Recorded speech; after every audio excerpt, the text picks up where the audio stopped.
sexy on Secular Sexuality.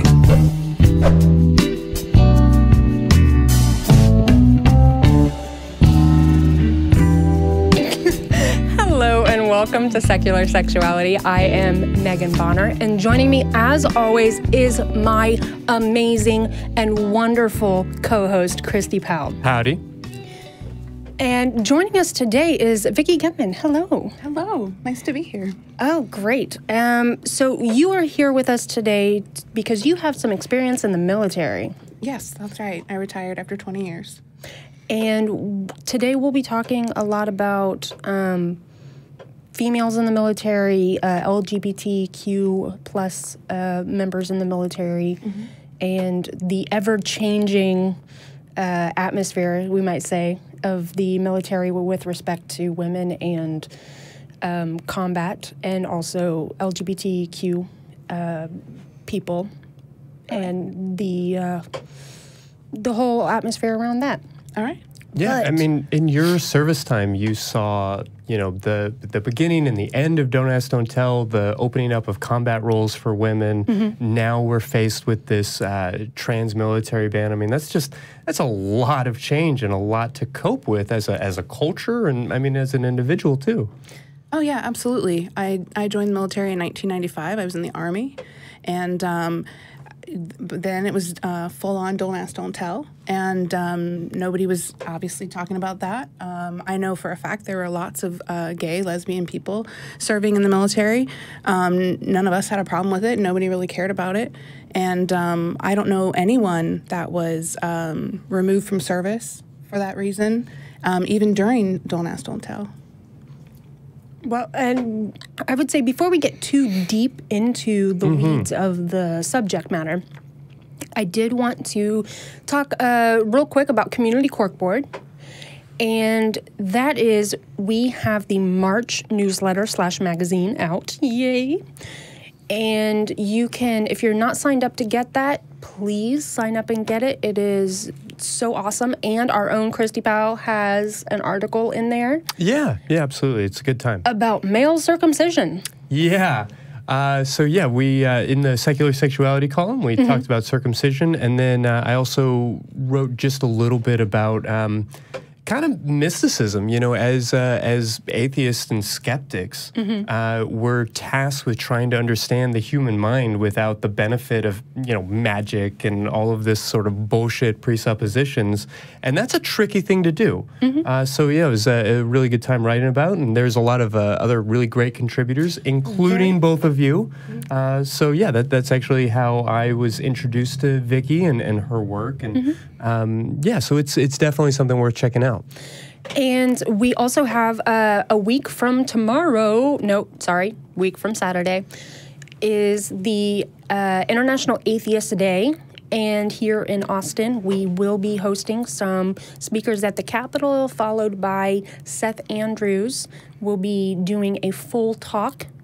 And then that will be followed by a dinner / potluck. So if you are able to join us, come on down to Texas. It's going to be a great time.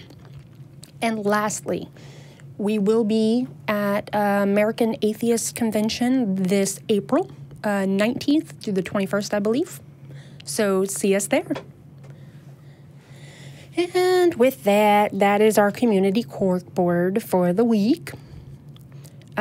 Christy, did you want to hear about a possible news story that I heard? Yeah, no, absolutely. I don't know where I heard it.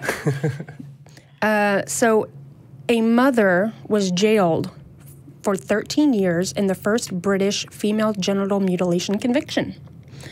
Let's give that a round of applause, because fine-a-fucking-ly. Yeah, that's my sense about it. I mean, these laws prohibiting and making female genital mutilation prosecutable started in 1985, and this is literally the first time anybody's ever been actually used it. Jailed for it. Yeah, that's madness to me, because we know that these things are going on even in, you know, Western societies, even in these places where there's an expectation of rule of law divorced from religious belief. And it's madness to me that this has been going on for so long.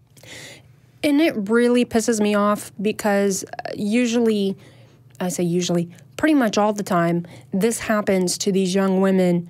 Well, at the time it happens, these young girls, before they even have a chance to consent to anything.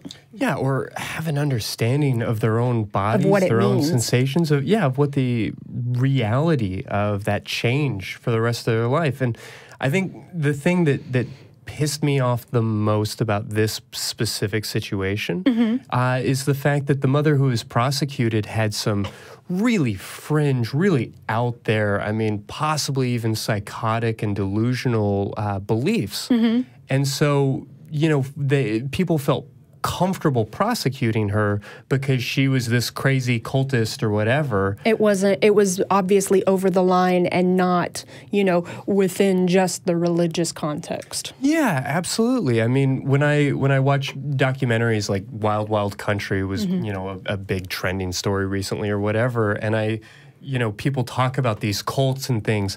I really just see the dominant religion getting pissed off at the smaller religion, as opposed to our society as a whole grappling with the realities of religion. And getting pissed off at all the religions equally. Exactly. So when I mean, this feels like a win, kind of, but really, to me, it almost feels like just the dominant culture shitting on the subservient culture and the minority culture. And I don't by any means want protections for, delusional, abusive mothers who are hurting their children by any means. Right. But I have a hard time putting it like a check mark in the win column for this. Yeah, there's still a lot of work we have to do when it comes to holding religious people accountable for the actions that they take based off of their religious beliefs. Yeah, absolutely. So with that really awesome note, let's go ahead and get Welcome back. to a fun and exciting episode of Secular Sexuality. Do you think maybe before we get back into the conversation too deeply, would you like to take a call? Yeah, absolutely. We've got a few folks on the line, and we're definitely going to be speaking tonight, kind of particularly about women in the military, about gay and trans folks in the military, and we'd love to hear those questions. I'd like to point out that a couple weeks ago we got sort of a phone call on these types of issues, and then the chat really kind of exploded with a lot of opinions, which opinions are great, but we wanted to bring in somebody not necessarily some expertise. Exactly. We wanted to bring in somebody who has been there, who has seen it, who has watched some of the changes that can give us at least a little bit of context, a little bit of facts to go along with these opinions. So we'd love to hear questions about that. We know you've got them, but we've seen it. Yeah. so please feel free to call in about that, about anything else, and in the meantime, let's jump on the phones. Sure. I will just say 512-686-0279. And let's go with Jackson in Washington. Hi, Jackson. Hello. I want to apologize in advance. I'm very nervous. That is Hey, okay. no worries. What's on your mind?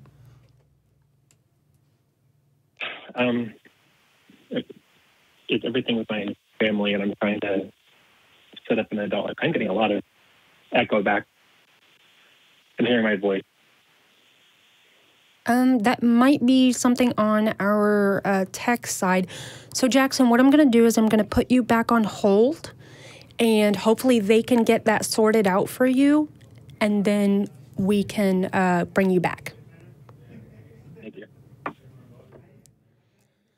All right, so let's go on to our next caller. Lee, you are on the air. Hello. Hello. Hi, I'm Lee. Hi. I have the same echo. Okay. So we are going to put you on hold as well, and we'll get back to you as soon as our crew has figured out that tech issue. Yeah, sorry about the complications, but we do love to hear from y'all, so we'll get all of that sorted out, and we'll jump back on the phones here in just a minute. So, back into the weeds of this wonderful subject. All right. Christy, did you have some questions? Yeah, well, I mean, I'd like to start just, Vickie, who are you? Why are you here? What can you offer us? Tell us your life story and do it in 60 seconds. 30 seconds. All right. So I am Vickie Gettman, and I was in the military. I joined the Army in 1995. I did 20 years. I'm also an atheist, surprise. And I am the Texas State Director for American Atheists. I have a nonprofit in San Antonio, South Texas Atheists for a Reason. But today I'm here because of that article that I kind of published for the ACA. All right. So you have a background in the military, so you got to see, you say for 20 years, and Yes. so you got to see some changes happen. I did. But, before I start talking, I really need to do my disclaimer that I am a military retiree and I'm only giving my opinions and my experience. I'm not speaking on behalf of the military or any profession that I may be associated with. And it's completely of my own opinions and experience. So, but yeah, I joined, like I said, 1995, and that was the Don't Ask, Don't Tell era.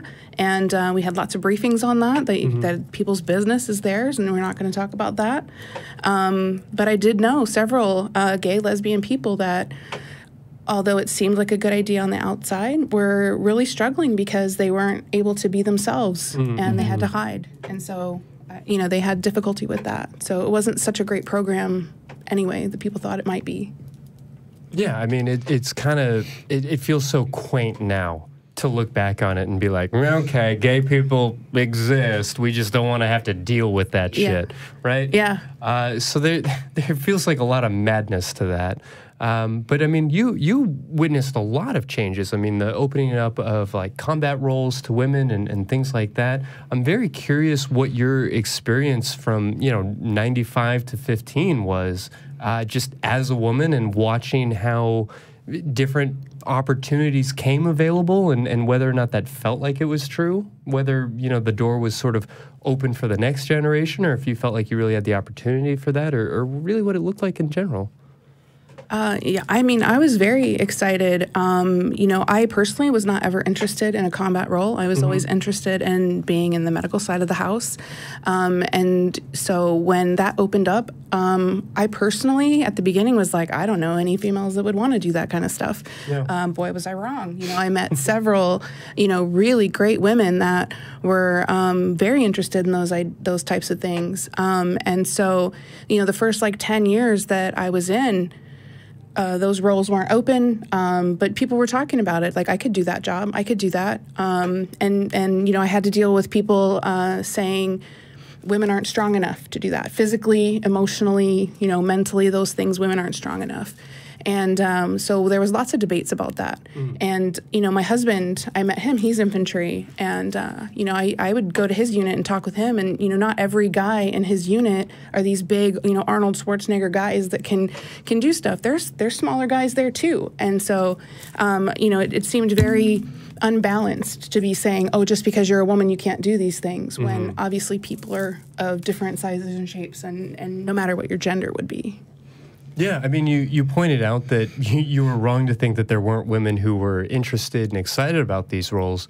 Are there any legitimate or honestly illegitimate concerns that are being thrown out there, whether it's by service members or by politicians, about women's ability to step into these roles?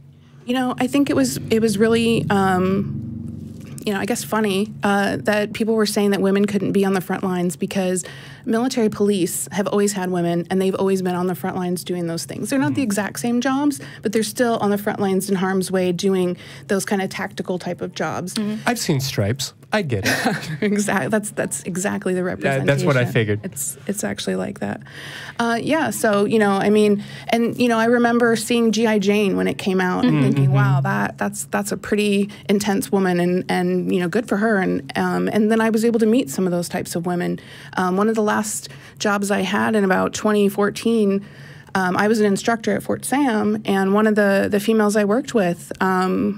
They were taking applications, I guess, in a way to say it, for women that wanted to join, not officially, but go with the Special Forces. And something that, so they would go, and the Special Forces were, in Afghanistan and Iraq, and they would go and do the missions they had to do. But something people didn't anticipate were that women over there You know, the Iraqi women couldn't speak with men, couldn't be around the men, couldn't let the men search them and things like that. So that really became, I think, one of the driving forces into allowing women to be in these places, because they had to be able to get the information, they had to be able to do the searches, and men just weren't allowed to be around, you know, the local women. So. The cultural mores of where we were invading or assisting, however you want to frame that, but right. Giving freedom. And that if the men had, for lack of a better term, forced their presence on the females, that the females could be in danger as well from their local community. Oh, yeah, absolutely. And, I mean, it would have brought even more attacks and tension to the military groups, because they're obviously doing things to the local women that the local men would not find appropriate. And so, you know, there really became a need to have women out there, you know, around the same type of environment that they were saying women couldn't handle. And here it was, women were a key point in handling necessary, this. That unique contribution. So as these roles have opened up and women have been stepping into them more and more, are there any barriers in, you know, upward mobility and gaining rank? Has it been, I'm sure, not a completely seamless transition? You know, from what I see and from what I know of my husband and the infantry and things like that, you know, obviously the infantry was males. That was all it was. It had a culture all of its own, not unlike, you know, frat houses kind of a thing. You know, they're all building their camaraderie and... my husband's looking at me. They're building their camaraderie, and they have to go do these crazy jobs, and they need to have that support. They need to have that trust in their brothers. And so, you know, they have an environment and a culture all their own. And so it's really not conducive to women being in that culture. And so those combat type of jobs had a big learning curve. You know, I remember in the, you know, early 2000s where these discussions were happening, and some of his friends were saying that, oh, I would never follow a woman into war. I would never, you know, women can't lead us. They don't know what it's like. And, you know, I would never, and it's like, well, first of all, you don't have a choice in the military unless it's an unlawful order, you know, unethical order. You have to follow what's going on. And so for you to not do that shows what type of soldier you are. And that speaks more about you than it does the woman's ability to lead in that kind of environment. So do you think that the issue being presented for many of the men of following a woman or trusting their lives to a woman came more from not necessarily the ability of the woman to do her job, but from the social stigma that surrounds women in general? Oh, I absolutely think it came from the social stigma. You know, several of the types of guys that were, you know, my husband's friends or you know, soldiers that my husband had, you know, had very dominant personalities when it came to their spouses. You know, so having that mentality about their spouse, to me, would translate into how they would treat any woman that they were around. You know, for example, you need a military ID to get on a military installation, and some of his soldiers thought it was a really good idea, and they were really proud of themselves that they kind of confiscated their wife's ID card. That way, she couldn't leave the house or leave the base. Real smart. Without him being there. And so, you know, they maintained that level of control over their wife. So those were the type of guys, the type of mentality that were going to have the most difficult time having women around them, because, you know, they obviously, in my opinion, did not respect their wife. So there's no way they would respect women in general. Right. But that goes to, as you said, their opinion of women in general, and from there on. I think it's good to put a pin in it there so that we can take our first caller. Let's try Jackson again. Jackson, you are on the air. Jackson? All right. We're gonna... Technical struggles persist. Jackson? Yes, sorry about that. I had it on mute. I forgot. Oh, great. Okay. So what was your question?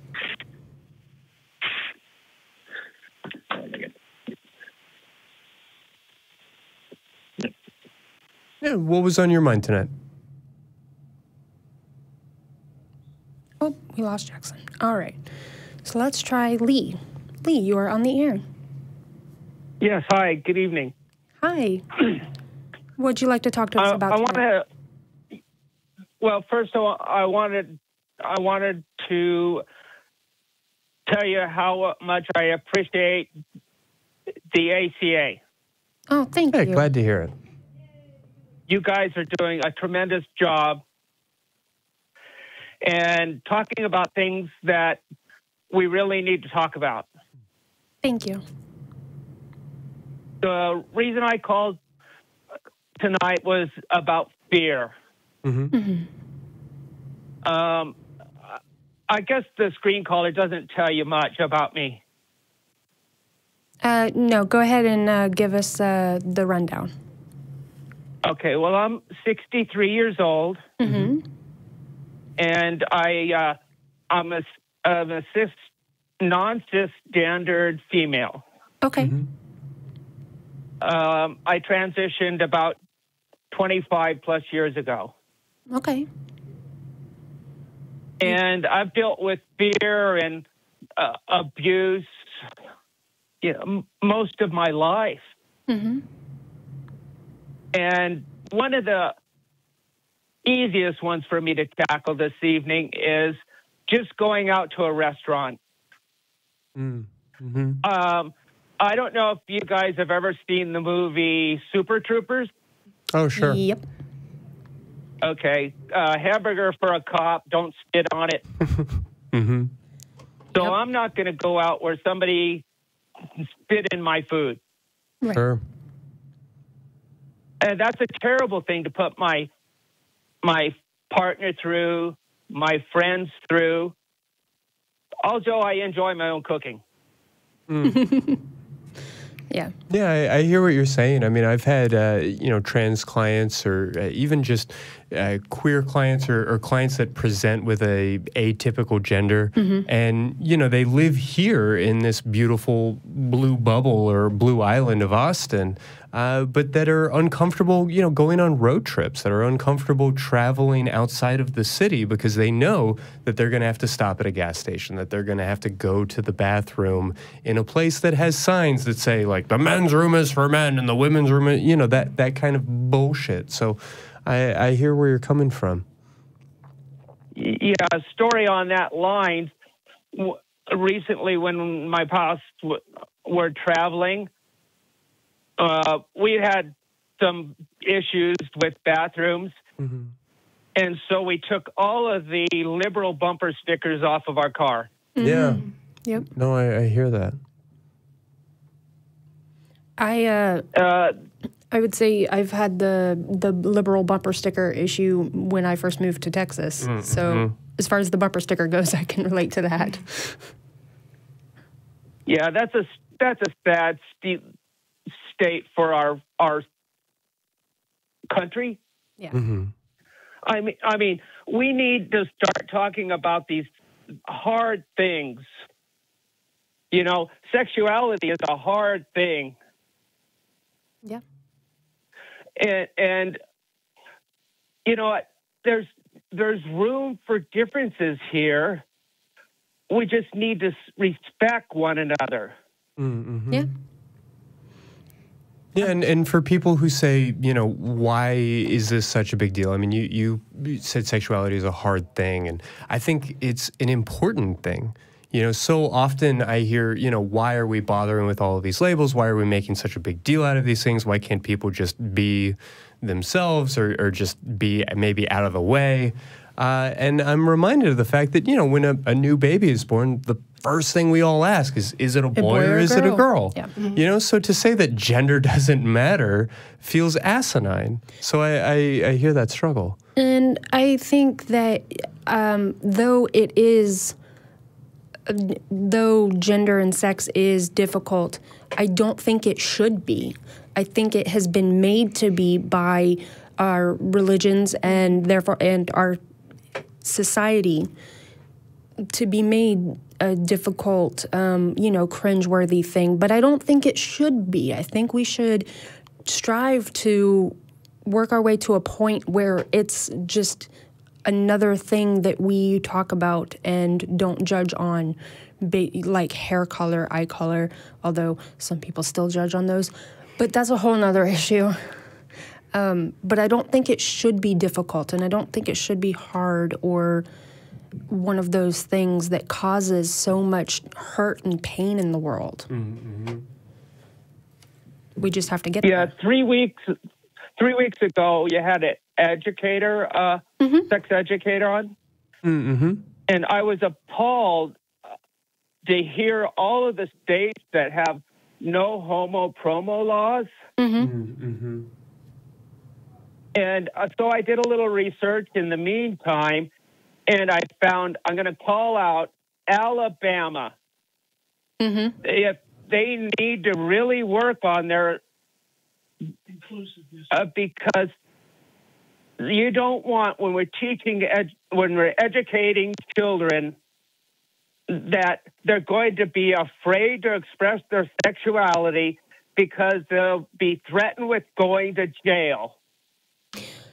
Yes, I think Alabama has a number of issues. Not the first time we've called them out in particular. They definitely have plenty of issues that's on the list, and it's up there. But it's definitely not the only issue that Alabama has. I think what's more important is, other than going to jail, is that there's a high suicide rate. And so that should be one of the main focuses on why we need to fix this. Societal pressures. Yeah, a good friend of mine witnessed the death of a number of queer kids in his high school in Kentucky. And so was moved to start a gay-straight alliance at that high school. And was just completely beset upon by the school board, by the city council, the ACLU ended up having to step in. It was, he was. Oh, was this the friend I met? You did briefly, So it's madness. We are not ourselves terribly far removed here in Austin from quote unquote the Deep South. And I don't mean to single out that part of the world, because I have a lot of love for Alabama, for Kentucky, Mississippi, Louisiana, but Kentucky's my home state. Yeah, so I get Southern it. Ohio is where I'm from. But there's a lot to be upset about, and there's a lot to seek to change. I don't know that this building, that this organization would exist if there weren't these problems. Yeah, we have to think about the kids, and our motto should be do no harm. Absolutely. Yeah. So all of that being said, with that background, I'm curious if you had a particular question for us or anything special in mind. No, I just really wanted to talk about fear, and this is out of the box to me to just step out of my comfort zone and talk with you guys. No, I very much appreciate that. Yeah, thank you so much for doing that and stepping out of your comfort zone to call us, because we hear that a lot, especially in the chat. People want to call, but they are nervous and, end up not calling. And so we are always so happy and grateful when people do call. And honestly, for respecting your bravery, to transition in the mid-90s. Damn. You called talking about fear, and I think that you've earned that, and that's a sadness, but I think it also is a credit to you as a person to have come through all of that. So I really do appreciate you. Thank you, Christy. And I'm willing to go through just about anything if I can help somebody, somebody else. That's beautiful to hear. Thank you. Okay. Well, you have a good evening, and thank you for having me on your show. Absolutely. Have a great night. Yes, I cannot imagine being 20, 25 years ago. Oh, my God. That would have to be just, beyond difficult and horrid and horrible, to all the things to experience going through that, especially in that time. It's hard enough now for people going through it now. Yeah, it frankly sounds terrifying. We've talked to a surgical nurse who worked here in town doing gender confirmation, and I mean, the reality is people come to Austin from all over the state because there's so few people who do the medical transition. Yeah, and there are just so few opportunities, so much social stigma, so much trouble. So I think it takes an incredible amount of bravery to go through that process. And then to turn that around and to want to, you know, make the world better for the next generation, I think it's really beautiful. It is. So, Vickie. Yes. For kind of on that topic of being transgender, when you apply that to being also in the military, what kind of barriers have you seen? What kind of maybe misconceptions that we have being on the outside of the military looking in? Because we were talking before the show, and we were talking about how being in the military, the perception is very different from the perception of being outside the military as far as, you know, accepting those people. Oh, right. I mean, absolutely. Inside the military, it's all about teamwork, and it's all about helping each other. Even in the medical field, we still are trained to think as if we were on the battlefield, and if we're who's gonna be there to help you. And so I think it's important that, you know, people try to understand most of the people don't give a fuck in the military. They just don't. And as long as you're doing your job, and as long as you're showing up and being where you're supposed to be, doing what you're supposed to do, you know, that's all we really care about. And so trans people have been in the military for a long time. I can tell you, in the 20 years I was there, I was never aware of anybody trans. So it obviously was never an issue in the 20 years that I, you know, did my time in the service. So, you know, it's an interesting topic now. I have some friends that are, you know, active military and are trans, some transitioning, some not. And they haven't had issues. There's great support groups within the military as well as outside the military that's helping. And it actually it personally affects me. I have a trans kiddo that is in the JROTC in their high school. And so, you know, he loves the Air Force. That's the ROTC he's in. So we're Army, and we're trying to accept him for his Air Force. But, you know, he has plans to be in the military. And so this trans ban, not trans ban, it's absolutely ridiculous, because to say like, oh, those people, or they, you know, it's they're people, and they can do the job. They're just as strong or just as, you know, capable as anybody else. So just to say that because they, you know, are going through this and trying to live the life that's true to them, how that affects their ability to do their job, I just don't understand. Christy, did you have a question along those lines, or did you want to pivot? Yeah, no, I find that absolutely fascinating. I mean, it's terrifying to think that there are these arbitrary restrictions put in place by, you know, we talked a little bit before the show about how it's not the military folks, it's not the people on the ground, it's the old farts in government. Yeah, I mean, because we talked a little bit about how most service members are of a much younger generation, certainly than Congress members. Oh, absolutely. And so it's, I guess, heartening to see that there is some progressivism, that there is some, like, reason to hope, you know, seeing these younger kids step in and be more open-minded compared to, again, Lee, the Alabama congressmen and senators and these things. But that being said, there are arguments being made on the floor of Congress.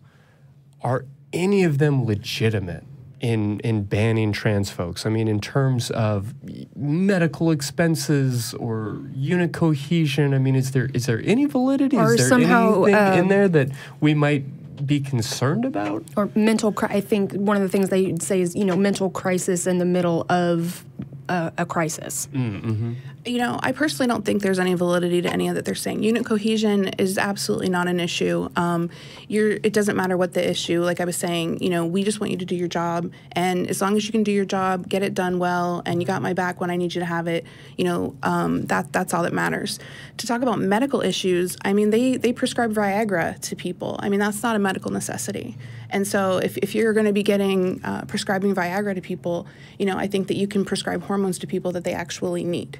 You know, that to live, you know, I mean, and so, you know, it's frustrating that they, you know, they, before the big bathroom bills and all that stuff outside, like North Carolina, that has been one of the biggest discussions in the military about, even when they were trying to talk about lifting Don't Ask, Don't Tell. It's like, well, what are we going to do about the bathrooms? We can't have gays in the bathrooms. We can't have, you know, we're going to have to build other facilities. And, you know, so it somehow it always goes back to bathrooms. And, you know, it was always an argument in the 90s, in the early 2000s about bathrooms. And that's still, you know, it's just a non-issue. You know, when we host that meeting on Lackland for the Air Force basic trainees, there's over 1,000. There's, I think last weekend there was 1,540 or something like that.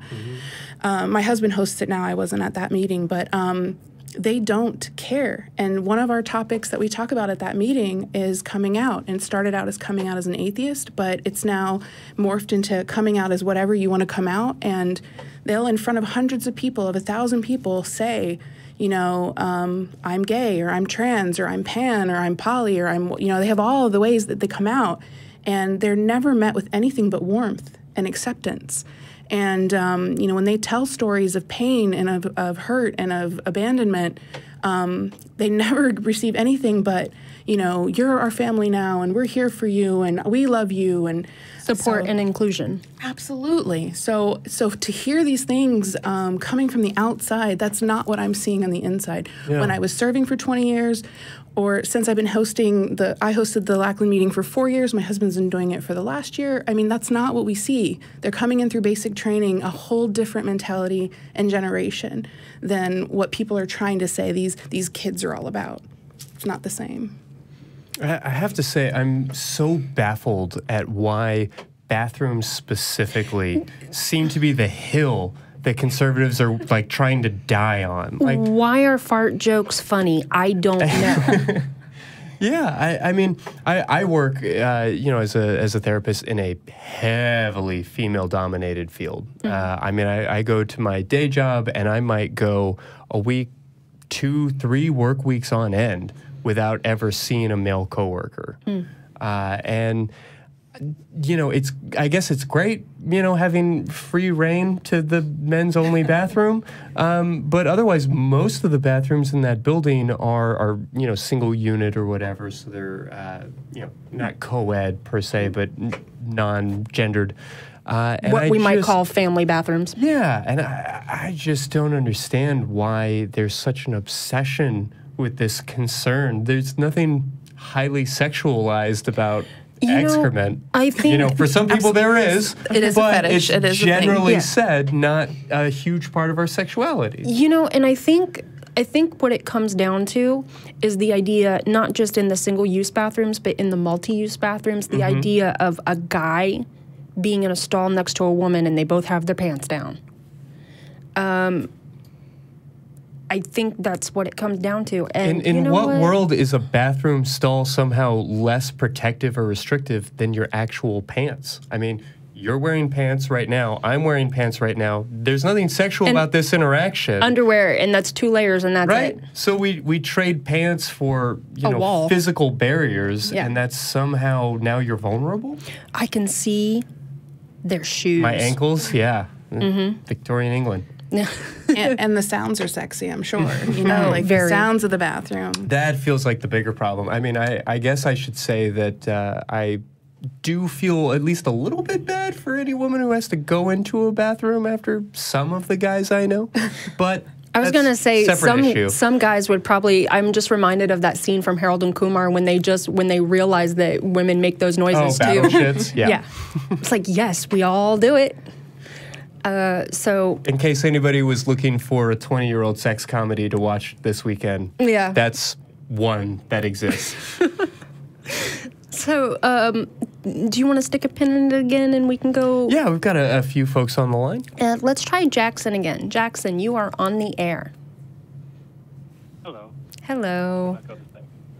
What would you like to talk about today? So I live with my parents still because of some issues I have, and they're very religious. And I am gay, and they kind of know, but not really. Right. Yeesh. I'm not really sure how to have some sort of adult life, if that makes any sense. Yeah. I don't know. While being under their roof. How old are you? I am 21, and I do have some issues. I do require living with somebody. Okay. Yeah, that can be extremely tough. I especially recognize how you said they know, but they don't know. They, my guess is they probably just like to not think about it and pretend that they don't notice anything. It's amazing how pervasive that, and maybe even intuitive in some ways, that cognitive don't dissonance. Ask, yeah, that don't ask, don't tell mentality has filtered into so many aspects of our life. And I don't mean to suggest that it started with the military, although maybe they put a name and an official face to it. Right. But there is this idea that, like, okay, gay people exist, we just don't want to know about it. That's madness to me, to not see your own son for who they are, for who they love. I mean, love is one of the most important, if not the most important, aspects of our humanity. Jackson, do you worry that if you did just straight up come out to them that they would have a problem? No, they would, because when I was 16 or 17, my mother told my father because I told her, and he punched me. So, yes, they would not be okay with it. All right. Yeah, that sounds like an overwhelming struggle. And I don't know the details of your situation. I don't know why you feel locked into living with them, but to ever share a home with somebody who would hit a 16-year-old is a terrifying circumstance for me. And so I just want to name that and to suggest that, you know, if you need to be there, if you choose to be there, then, you know, we support you in that. But I really want to kind of label that as a very terrifying situation for you and to just really hope for the best. And abusive. Absolutely. I would say before even going about finding a partner in that situation, I've been in abusive situations, and all I can say is get out as fast as you can. It is not a good situation to be in fear of physical harm for just being yourself in whatever context that is. Is there any chance that you may be able to find a way to live apart from them? Not that I'm aware of. Have you looked into any LGBT support groups or organizations that can help, like homeless teens or homeless youth? There is one in the area, but they had a rule I didn't care for. They have this idea that straight people aren't allowed because we've been disallowed out of their society, and I don't think it's fair to turn things back on straight people. That's not fair.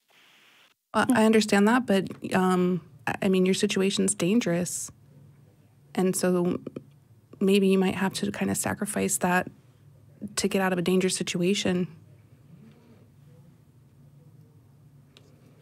Yeah, I hear your concern, and I definitely don't want to step in as an outsider, 45 seconds into meeting you and tell you how to live your life. But I do just want to stress one final time that this is something really worth looking at, that, whatever you need to do to get out, we really want to support you in that, because this sounds like a really terrifying situation. It's so common, especially when we're talking about parents, to just kind of normalize it and just sort of accept it as it is, because that's kind of all you've ever known. That's what you've grown up in. And I only want to plant the idea that there may be other ways, that there may be safer situations for you. And so we would really encourage you to look at that as well as you can. But if that's where you are now, and if that's where you have to be, then I can only say that my heart aches for you, because that sounds terrifying. And I can't personally, I cannot give advice on doing something that would put you in physical danger. So when it comes to trying to figure out how to skirt around your parents to date, I can't even begin on that topic before addressing the physical harm that you may receive. So. Yeah, I sincerely believe that, you know, to love and be loved in return, I mean, these really are the most basic aspects of our humanity, of the joys of life, but you can only enjoy life if you have it. So not to be glib, but your safety really does come first.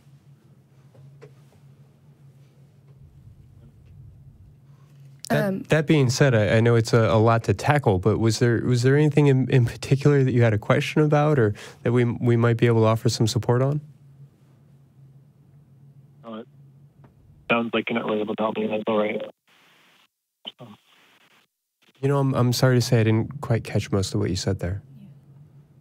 I understand you're not able to help me, so it's all right, and I can let you get to other callers. Okay. Well, I hear that, and it sounds like you're in a really tough situation. So, again, I hope that we didn't, you know, give you bad news.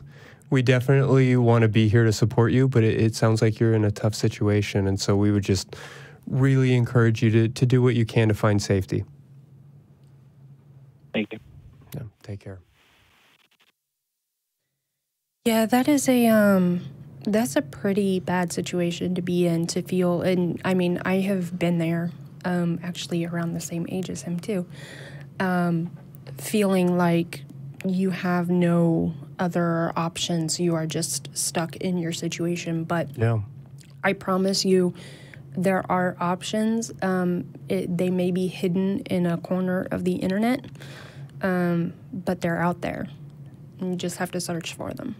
Yeah, you know, I don't have the number memorized in front of me, but I would definitely encourage you to check out the Trevor Project, maybe the National Domestic Violence Hotline, these sorts of things. If they're not able to help you directly, they can help provide information about who in your area has resources, has shelters, has opportunities to not be in this situation. So it definitely sounds like a really uncomfortable, really unfortunate place to be. So I hope that, yeah, you'll reach out to one of those, or even send an email to us, and we can help point you in the right direction.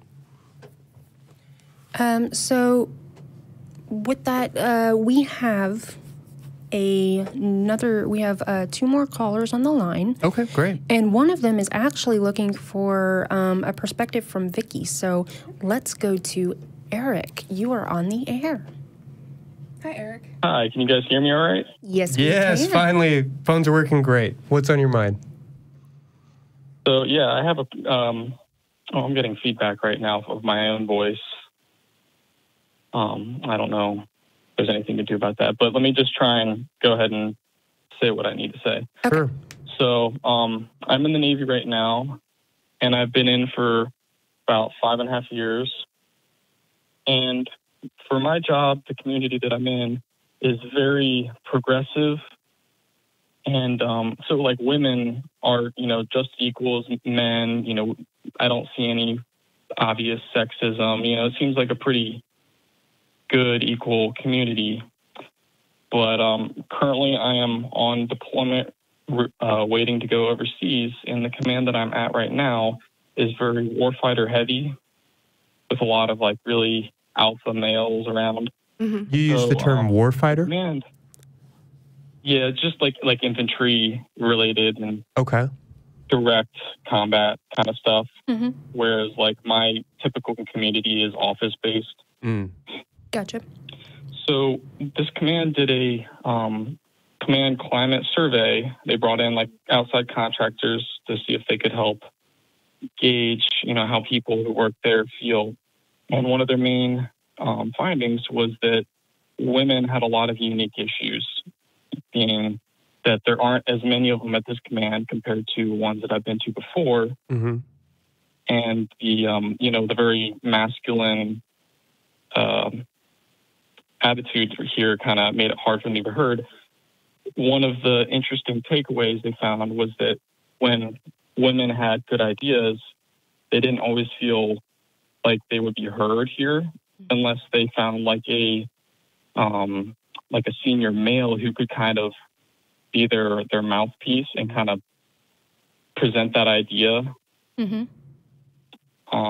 So I'm just kind of wondering, Vickie, had a lot more time in than I've had, so I'm sure she could probably speak on this a little bit. Just, how different communities in the military, might be more or less equal for the sexes. Yeah, definitely. Most of my career I was in a hospital. I was a lab tech, and so I worked pretty. The military has basically subcultures, and so I was in a similar environment. He was in an office, I was in a hospital. There were males and females working together. We followed the military regulations, but then there's the subcultures of the field units in the Army, for example, and there aren't very many females out there. Sometimes even before the combat jobs were open, there were medics that could be attached to different places. Not necessarily infantry, but other places like that. And so they would have difficulty in that same aspect. For only 2 years of my military service, I was in one of those types of field units. And when I first got there, I joined a platoon, which was about 40 people, and 36 of them were male. And the leadership was all male, and there were only 4 females. And so I came in as an E5. And there were 2 E6s that were males above me.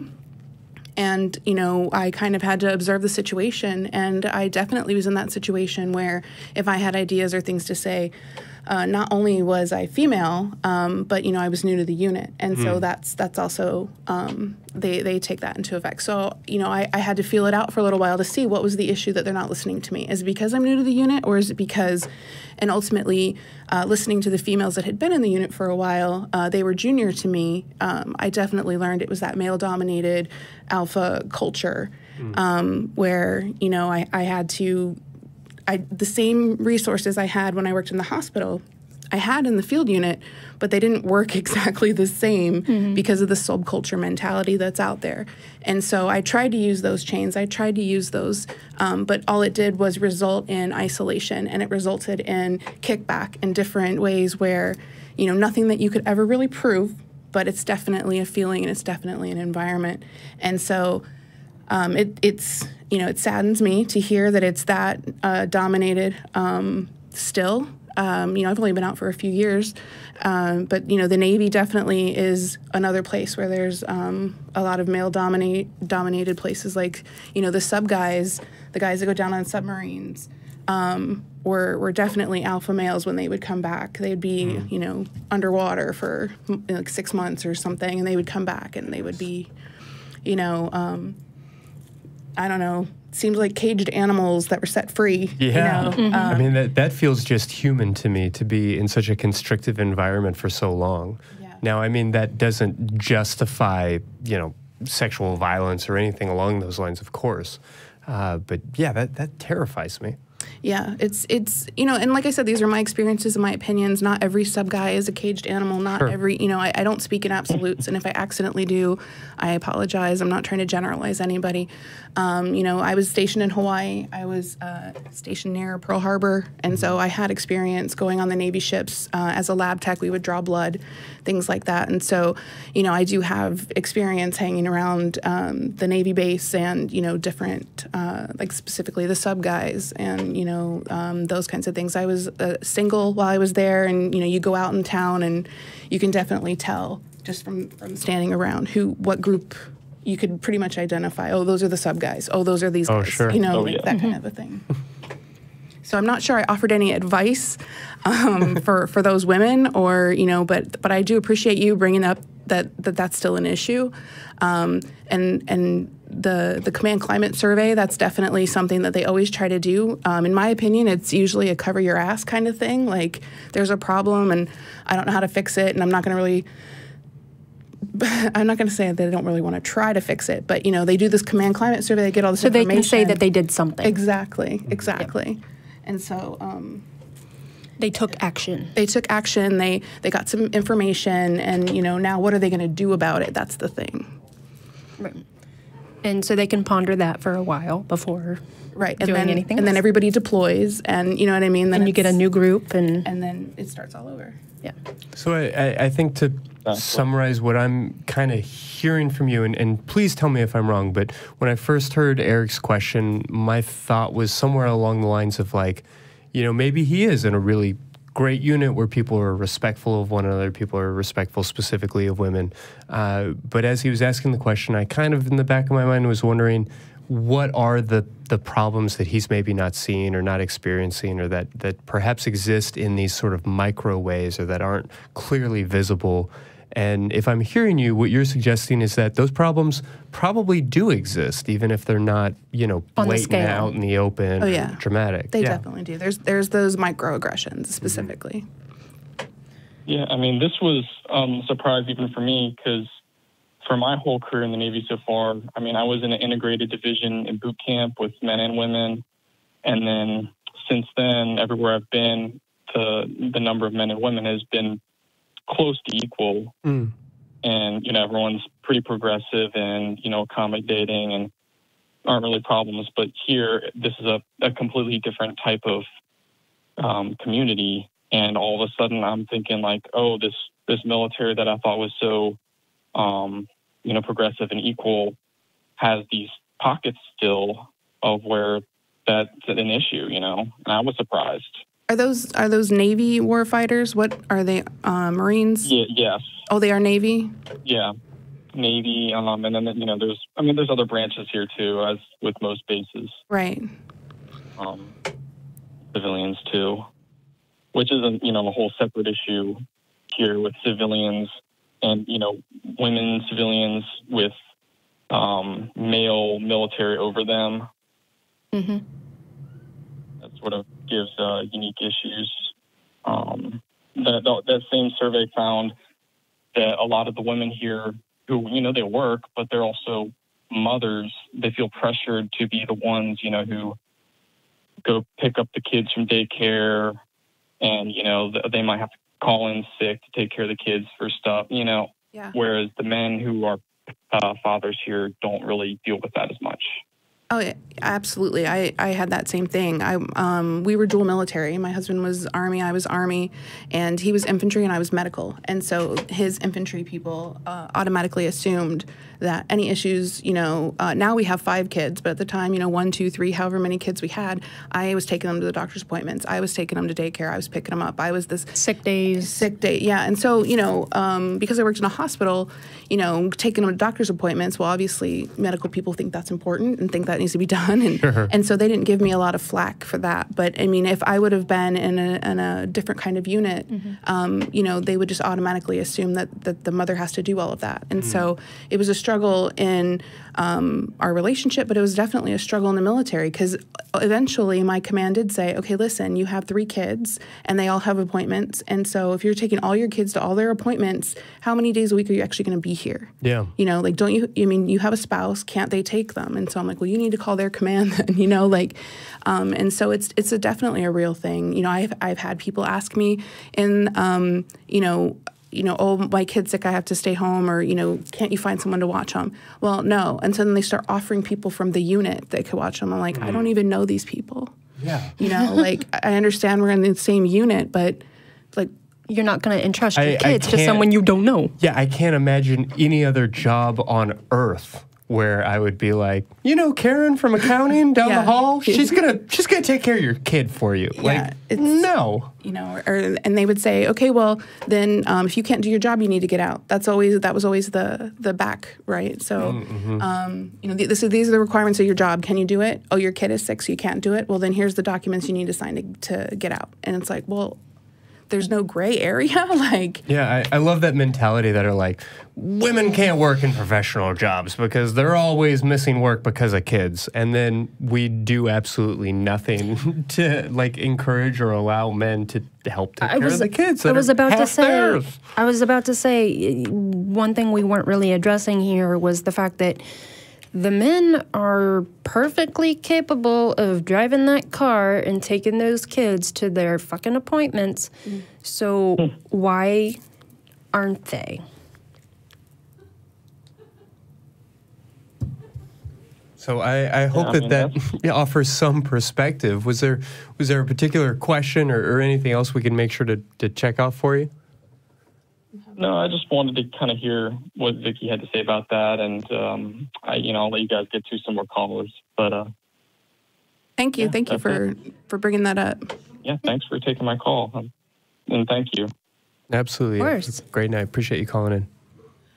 Yeah, I imagine that for the men, if they were to take time off, it would also be a struggle for them because then, of course, they're doing the bitch work. Oh yeah.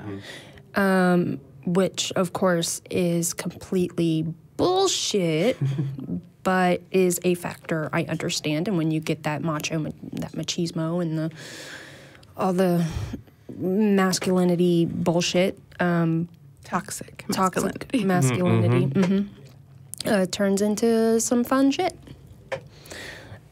So we touched on a bit, kind of on a few different topics, but one that I don't think we've gotten too much into is the sexual assault side of the military. And I was curious, because like we were saying, we were talking before we went on air, and you gave some startling statistics for sexual assault reporting, which made me think that, of course, we know for a fact, the sexual assaults reported is only a small fraction of those actually committed because women are afraid, for obvious reasons, to report those things. So what were those statistics that you were tossing out?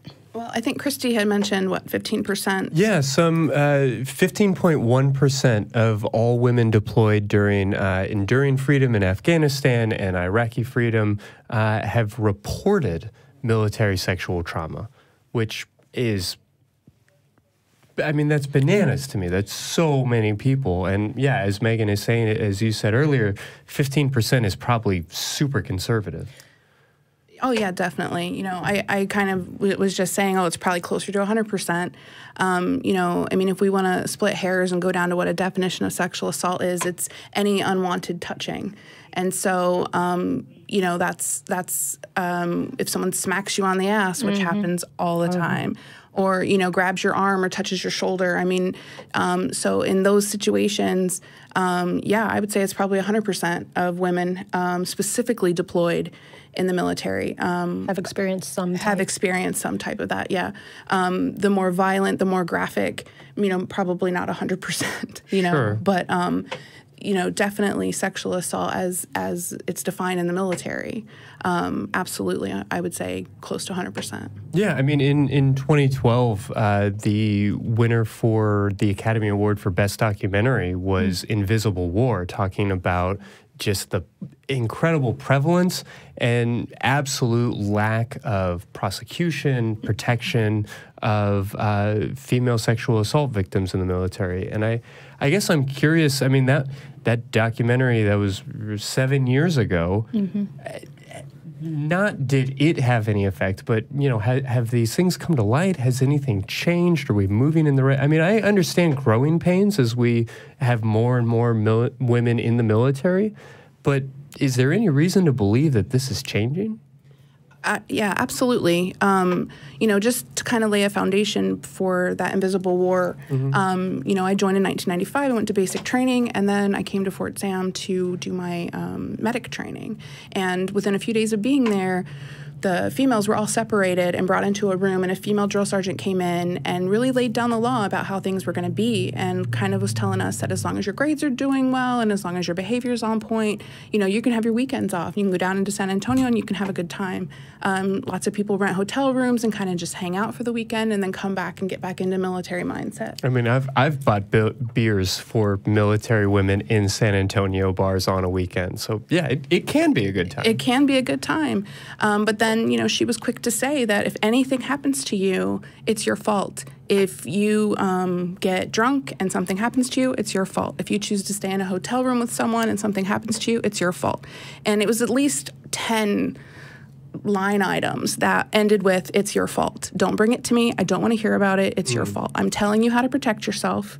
You're not going to do it. So it's your fault. Don't bring it to me. And so that lays a foundation for the invisible war, because now we had female leadership telling us, if something happens to you, don't bring it to me. Right.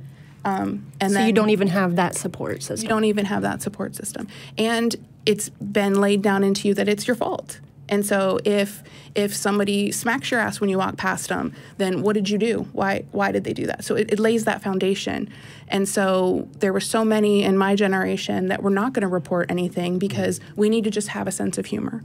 We need to learn to take a joke.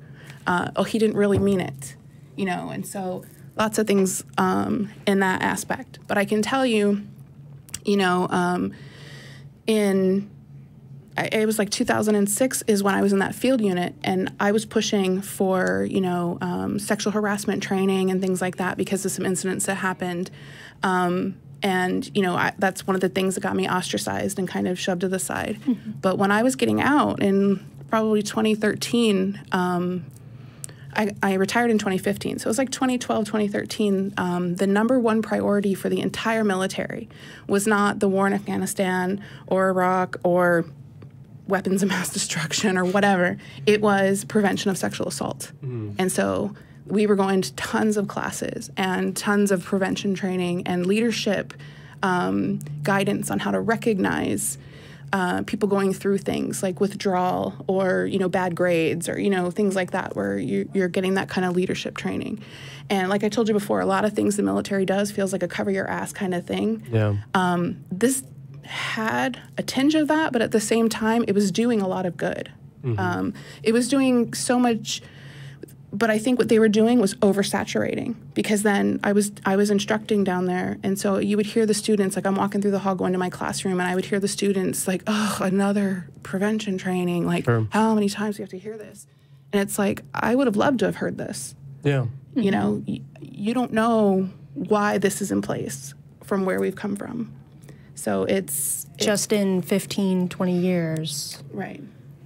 Well, and I don't mean to be glib about it in any way, but it feels just remarkable to me that that would become such a problem, that it would become such a primary focus. I mean, if a news story broke tomorrow that the IRS or, you know, the Department of Education or any other government agency, I mean, honestly, Microsoft, Google, any big company, anybody who had the personnel or the resources that the military writ large or the Army specifically has, that this was becoming like the #1 issue that they were trying to tackle. Damn. People would be outraged. It would be on the cover of every newspaper for weeks and weeks and weeks and weeks. And because it's the military, there's a little bit of a sense of like, yeah, they get what they get. Yeah, they join the military. You know, they joined the man's thing. That's what they get. We totally have this perspective that, you know, you sign over your life, very, you know, oftentimes very literally. Absolutely. And I want to be so careful in the way I frame that, but it is maddening to me that we just have such little concern for these folks who are doing so much. And oftentimes losing so much. Absolutely. Yeah, it's you start to, you know, you put in 10 years and you think, okay, I'm 10 years to retirement. Mm-hmm. And, you know, people sometimes refer to your retirement check as your mortgage payment, you know, because it's a chunk of money to make a mortgage payment. Sure. And so you're at 10 years and you're thinking, do I have it in me to deal with this crap for another 10 years to get my mortgage payment? And it's like, but it's a mortgage payment, you know, and it's like, it's not a small carrot to dangle. Yeah, you know, it's you know, and then not only that, but it's medical benefits. It's I mean, there's a retirement package. I mean, it's and so it's like but it's not fair to have them take that from me. That's how I always viewed it. Yeah. It's like I do have it. I do have it in me. Yeah. And, you know, just I don't care if I have to spend the rest of my time alone, which I spent, you know, significant time because I was a troublemaker where I was always trying to hold people accountable for things. So it's a hard road, definitely. But I got my mortgage payment. But I mean, there's a lot of baggage I have to carry. MST and situations that happened to me. That have been a process. But I do feel confident that the military is laying the foundation to fix it. I don't think it'll be eradicated, right? Because there's always crazy people. Never will be, but well, sure, and I mean, you're talking about your son very potentially going into the Air Force, and you support that. You feel like it's a good environment, or if not a perfect one, maybe not a great one, but it's moving in the right direction, and you feel comfortable with that. Yeah, absolutely. Even if one of my daughters was wanting to join, it's a different culture now. It's a different mindset from all the people that you'll be with. So, like when I joined and the conversations were, it's all your fault, you're never gonna, well, my kids know that it's not their fault, and they know what they know about their bodies, they know more about things like that than I did at, 18, 19. And they know more about their rights, so. So do you think at this point we're catching up as far as education goes, but do you think that we need to also catch up with repercussions for those males, to be honest, the males who commit these crimes? They are crimes. Yeah, absolutely. I definitely think that it's not where it needs to be. There's a lot of work that needs to be done there. And what's frustrating is that as soon as you start talking about that, people want to say, well, what about the false reports? Mm-hmm. And just like out in the civilian world, it's like, yeah, there are false reports, and that's really unfortunate. And, people's lives get messed up by those too, and that's not right. But the percentage of false reports is minuscule. Compared to the number of not reported. Mm-hmm. And, what's even worse and what really needs the most work is the male MSTs. Mm-hmm. Their numbers, there's some reports, but just like, I mean, there's a lot that I guarantee, I can't even guesstimate a number, that have had their trauma and can't, especially in those warfighter units. Yeah, in that macho environment, I can't imagine a man who's willing to step forward and acknowledge his experience of rape or some other form of assault. Yeah, I mean, that guy is not getting a lot of concern or care, and that's heartbreaking to me. Yeah, absolutely. It's terrifying. On that happy note, do you want to take our last caller? Yeah, I really did. I was super curious to hear what Sarah had to say. All right, Sarah, you are on the air. Well, that's totally awesome. How are you doing? Doing great, thank you. Appreciate you calling in. What's on your mind? Well, actually, I was listening to my better half give a call in earlier, Lee, and she touched on a lot of things about the fear that she has. Mm-hmm. And the fear of restrooms. You folks went into restrooms issues. We go to gym regularly. I mean, like 5-6 times a week. Hey, good for you. Yeah. And hey, old age settled in. Actually, if you want to be afraid of old age, just remember when you were young. Oh, wait a minute.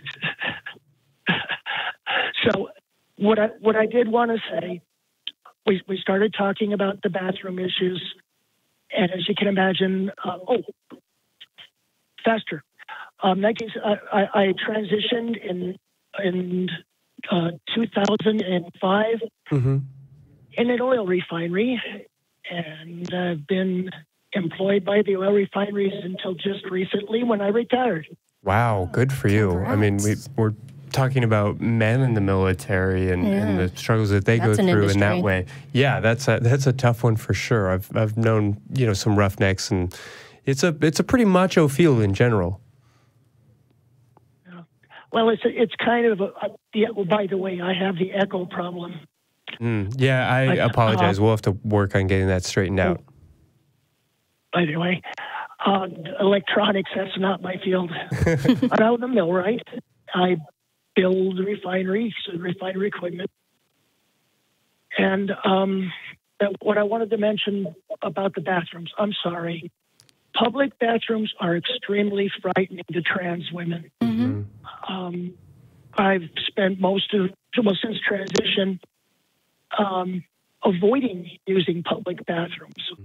And there's just times you don't have the options. Right. Lee and I traveled down south of us, I'm sorry. And we were going to have the rest stops as necessary, and it was horrible. We were attacked at least twice verbally.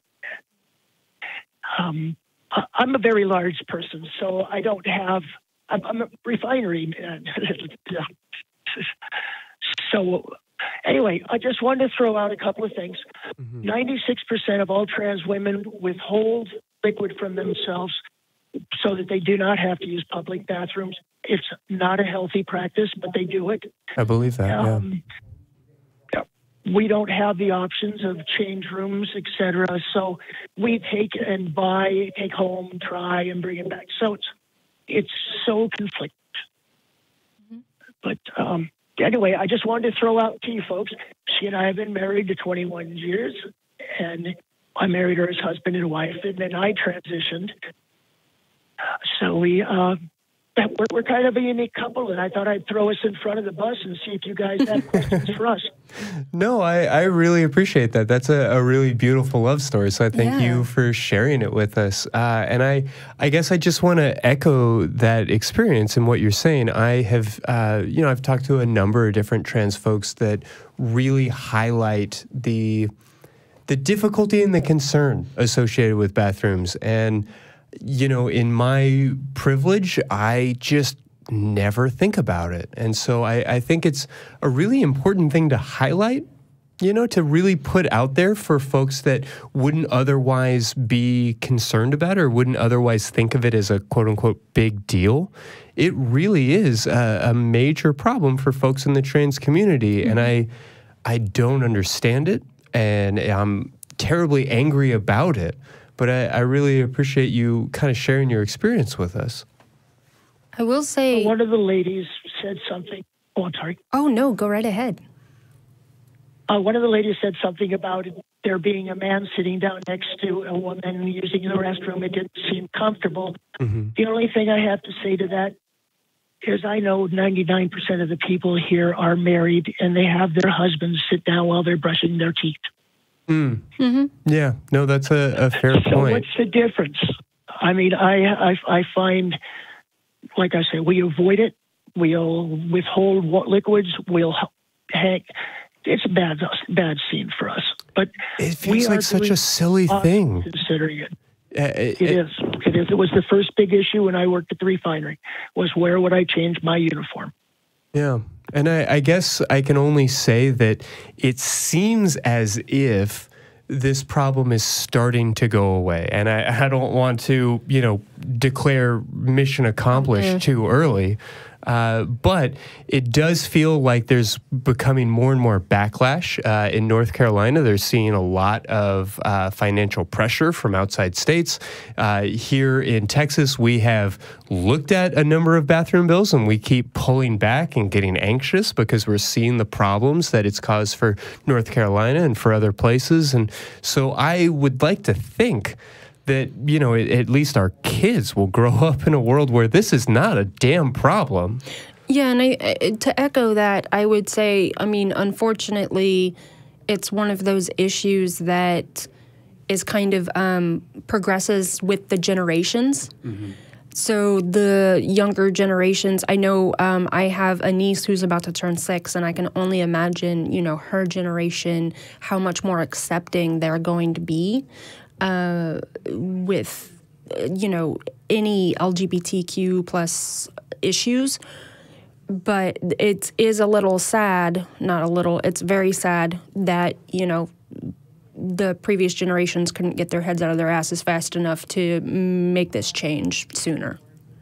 And I think it's worth saying that Megan's niece, Vickie's kids, just the people around us stand on the shoulders of people like you and your wife. And So while my heart breaks to hear you talk about these things, I guess I just want to again commend that bravery and to thank you for just your role in pushing through these barriers.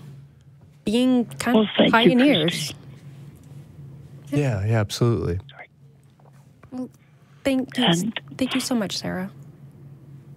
Okay, well, I just wanted to make the world know that that there are two people who are in love, and I married her against my own nature in order to do it, legally back when I married her, and then 7 years later, I found enough courage to transition where I was working. All I can say is Lisa's had to live with a mad person for 7 years because it was horrible being squeezed into a box. And our relationship is great. Our life is fair. Everyone always could have a better life, but we're happy, and we're also happy that you folks are there. And I wanted to let you know she called with trepidation as to whether or not I'd want to butt in. Yes, I did. Just like an old married couple. Worse. two over 60 married people. Yes, it becomes really too much fun. Well, thank you so much for calling. And honestly, that is a beautiful, love story of epic proportions, because the shit that you two have had to deal with is beyond the pale. Thank you for the recognition. Of course. Well, I hope you you two have a lovely evening. Don't get into too much trouble. I'll talk to her in a couple seconds. Out there, I'm afraid of is I may get myself in trouble, but I love talking. So, hasta la bye-bye. Yeah, have a great night. Yeah, I think we really do need to give props to people like these two who have helped pave the way for your kids, my niece, to show that, people are just people, and where they decide to, go to the restroom, or what clothes they decide to wear, or the gender that they identify as, it is what it is, and it's not something, one, to be afraid of, or two, to accost people for. Mm-hmm. Yeah, and I was talking to somebody today just about that struggle and about the gatekeeping that often comes with it. We see how people marched at Stonewall or survived the AIDS epidemic, and we look at kids these days and they got it so easy, and we get frustrated. And I think that comes from a very human place. But I love the idea that people like Sarah have struggled so that kids now don't have to, at least not in the same ways. Well, not only so that they don't have to struggle, but so that there can be more love in the world, and more compassion and more empathy. I mean, hell, more empathy, if nothing else. Yeah, I'm glad to hear that they have found each other and that they've made a wonderful life. But I wonder about that, that 7 years where Sarah was not able to be herself in that relationship or in the world at large. And I can't help but feel like it's a goddamn waste. If this is it, if this is our life and that's all we get, that 50, 75, 100 years is everything. So fucking why waste a drop of it? Yeah, to not be able to be yourself. Yeah, to appease some, and I feel bad religious for or social bullshit. I was going to say some Alabama senator, but that's, I don't know if that's fair. I know Let's go with Texas senators. I know we have visitors from Alabama. Yeah, I'm more familiar with the Texas senators, and I have no problem calling them assholes. Never mind that. We're not calling anyone out. We're good. Not by name. Anyway, it's just important for me to know that that things were awful, right? And then they got better, And Less even often. now, when we see things that are bad, Right. we can know that they can get to okay. We can know that they can get to good and to great. And I just very much have faith and hope, I guess, for the future of the world. I don't mean to gush, but I do very much sit here as a humanist with a lot of hope. We're talking about sexual assault in the military. We're talking about Don't Ask, Don't Tell. We're talking about not great things. Right. And clearly, like the trans military ban, which we didn't get to spend a lot of time with, is a very terrifying thing on the horizon for the military and for our country and the world at large. But I have to feel like things are progressing in the right direction. And I think, Vickie, do you believe that they are?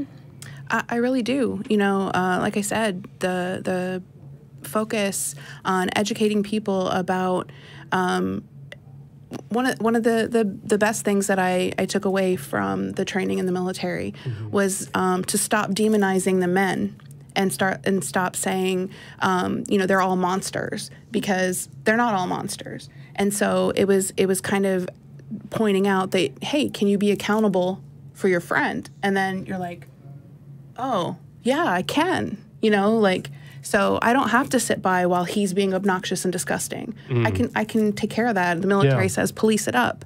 And so that's what it's really doing, is kind of building an even better community by saying, you know, oh, all men are rapists. No, that's not what we're saying. We're saying, do you want to be called, you know, a rapist? Do you want to be called a monster? Does that feel good to you? So when you see these actions in others, call it out. Exactly.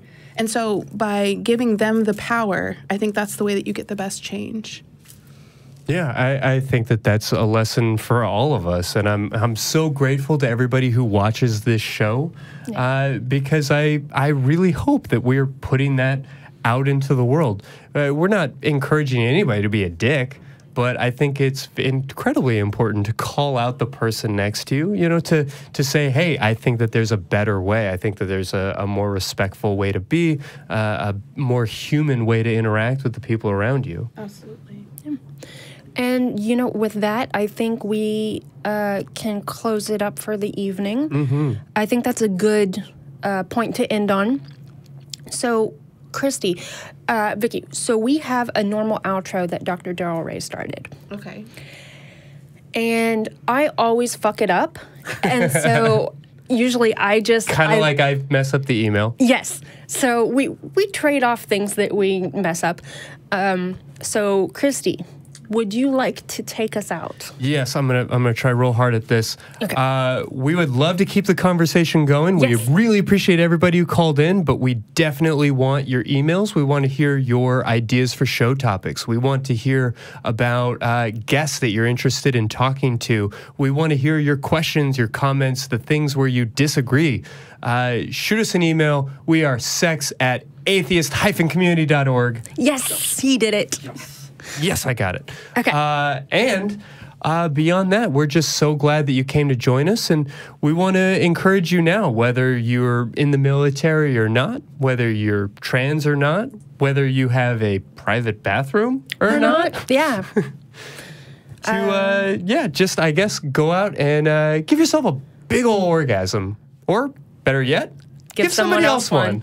Bye.